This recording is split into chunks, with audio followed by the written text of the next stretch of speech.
তো hello guys, তো আমরা এলা চলে এসেছি রাঙ্গাপানি কেন যাবো এটা আমরা বলে দিয়েছি। রাঙ্গাপানি যাবো আজ হচ্ছে রেল দুর্ঘটনা, ওটা আমরা দেখা যাবো, নিয়ে গেলে মন মানবে নি, এটা তোমরা সবাই জানেন, যাবাই হবে দেখা। আমার তো পাশেই, না গেলে হবে নি। তো ওইটা আমাদের আমার বাইক ধরে লিখে কেন যাওয়ার বাদে চলো যাই, চলো যাই রাঙ্গাপানি দেখা হবে। তো শর্ট ভিডিওটা দেখাই।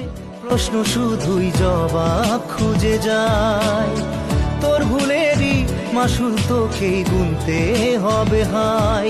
কেউ দেবে না রে জবাব খুঁজে, ভুলকে যখন নিলি বুঝে থামবি কেন ভুলের ঠিকানায়। ও বন্ধু রে